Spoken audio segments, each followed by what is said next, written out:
Friends, आज के इस वीडियो में मैं आपको दिखाने वाले कि जो भी हमारे लैपटॉप के मदरबोर्ड में यूएसबी सेक्शन होता है, यूएसबी से रिलेटेड अगर कोई भी प्रॉब्लम्स आ रहा है तो हम कैसे उसे ठीक कर सकते हैं और क्या क्या प्रॉब्लम्स आपको यूएसबी से देखने को मिलता है। कौन से प्रॉब्लम्स अगर आपके लैपटॉप में अगर शो हो रहा है तो आप यूएसबी को चेक करेंगे और क्या क्या दिक्कत आता है, ये सारी चीजें के बारे में बात करेंगे। कहाँ पे प्रॉब्लम्स आ सकता है और कैसे इसकी ट्रेसिंग कंप्लीट किया जा सकता है। तो हमारे जो यूएसबी होते हैं मदरबोर्ड में वो दो प्रकार के होते हैं, 2.0 और 3.0। उसे जैसे ही आप मदरबोर्ड को ओपन करते हैं तो अगर आप उसे पहचानना चाहते हैं कि इस मदरबोर्ड में 2.0 है या फिर 3.0, तो उसे पहचानने के लिए आपको सिंपली इस कनेक्टर पे अगर आप देखते हैं और यहाँ पे अगर 4 पिन है दिख रहा है, यहाँ पे देखिए आपको 9 पिन दिख रहा होगा। अगर यहाँ पे 4 पिन है दिख रहा है तो वो हमारा 2.0 होता है और अगर 9 पिन दिख रहा है तो 3.0 है। तो चलिए, हमारे पास एक डायग्राम है और इस डायग्राम में आपको USB 2.0 और 3.0 के लिए दोनों के लिए डायग्राम बना हुआ है। तो कंप्लीट जानेंगे कि जो हमारे लैपटॉप के मदरबोर्ड में USB हमारा काम कैसे करता है और 2.0 और 3.0 में क्या डिफरेंस है, क्या क्या प्रॉब्लम्स आ सकता है। तो चलिए, इस डायग्राम के मदद से हम आपको समझाने का कोशिश करेंगे। सबसे पहले जो 2.0 होता है वहां पे आपको 4 पिने देखने को मिलता है, जिसमें से एक में हमारा 5 वोल्ट और एक हमारा RX और एक हमारा TX होता है और एक हमारा ग्राउंड होता है।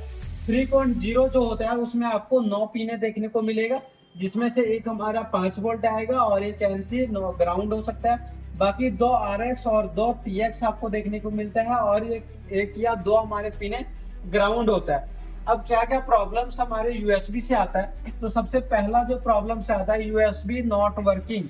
ये प्रॉब्लम्स या तो आपके 5 वोल्ट मिसिंग होने पे आएगा या फिर RX TX के जो पिने होता है उसके कनेक्शन डिस्कनेक्ट होने से इस प्रकार का प्रॉब्लम देखने को मिलता है। दूसरा आता है USB some time connect some time disconnect. ये प्रॉब्लम आपको यूएसबी पोर्ट फिजिकल डैमेज होने पर ये प्रॉब्लम आता है, या फिर हमारे जो यूएसबी का जो भी डिवाइस लगा हुआ है वो अच्छे प्रकार से कनेक्ट नहीं होने पे भी ये प्रॉब्लम आ सकता है, या फिर अगर आपके ड्राइवर में कोई दिक्कत होता है तो भी हमारा यूएसबी कभी कनेक्ट होता है कभी डिस्कनेक्ट हो जाता है।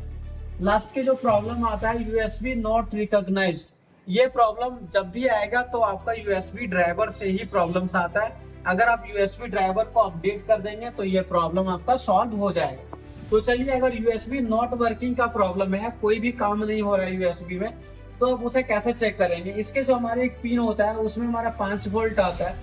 इस वोल्टेज को आने के लिए एक या तो हमारे पास 5 पिने का आईसी लगा होता है या फिर एक मॉसफेट 8 पिन का मॉसफेट यहाँ पे यूज किया जाता है। तो यहाँ पे अगर आप देखेंगे तो जो इसका 5 वोल्ट इनपुट होता है वो VS से भी आ सकता है या तो स्टेप डाउन से आता है। तो दोनों जगह में से कहीं से भी आ रहा है तो उसको आप सिमेट्रिक के थ्रू इसको चेक कर लेंगे।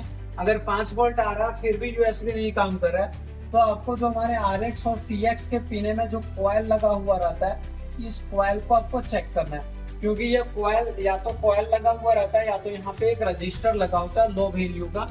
तो ये दोनों में से अगर खराब हो जाने पर भी हमारा यूएसबी काम नहीं करता है। दूसरी अगर बात करें यूएसबी 3.0 की, तो यहाँ पे भी हमारा इस पिने पे 5 वोल्ट आपको देखने को मिलेगा।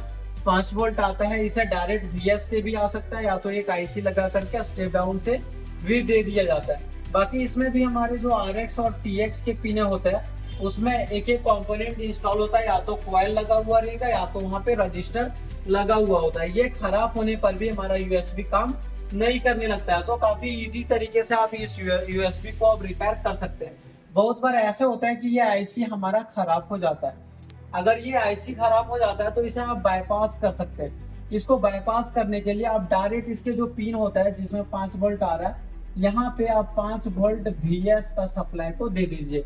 जो रन सप्लाई बनता है 5 वोल्ट लैपटॉप ऑन होने के बाद, उस सप्लाई को डायरेक्ट आप इस पिनों पे दे दीजिए और इस आईसी को निकाल दीजिए।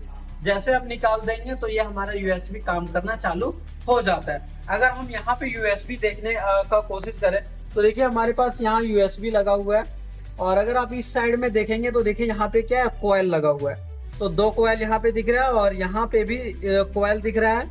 एक कॉइल यहाँ पे है और साइड में हमारा इस साइड में एक कॉइल लगा हुआ है। तो 2 कॉइल लगा हुआ है और एक कॉइल में 2 पिने हैं, 4 पिने हैं, तो ये डबल कॉइल है। तो यहाँ पे देखेंगे तो ये हमारे 3.0 है। तो इस प्रकार से यहाँ पे जो हमारे बोर्ड में इंस्टॉल है ये कॉइल लगा हुआ है। अगर ये 5 वोल्ट आने के बाद भी नहीं काम करेगा तो हमें इस कॉइल को चेक करना होगा। तो इस प्रकार से यूएसबी से रिलेटेड कोई भी प्रॉब्लम्स होता है उसे आप तुरंत ही ठीक कर सकते हैं। आप इसे सिमेट्रिक डायग्राम में फाइंड करेंगे, तुरंत ही दिख जाएगा कॉइल लगा है या फिर रजिस्टर लगा हुआ है। तो इस प्रकार से यूएसबी से रिलेटेड आप 2-3 मिनट या 5 मिनट में आप प्रॉब्लम्स को फिक्स कर सकते हैं। दोस्तों, अगर आप लैपटॉप डेस्कटॉप रिपेयरिंग सीखना चाहते हैं तो आप हमारे SMTC धनबाद को ज्वाइन कर सकते हैं।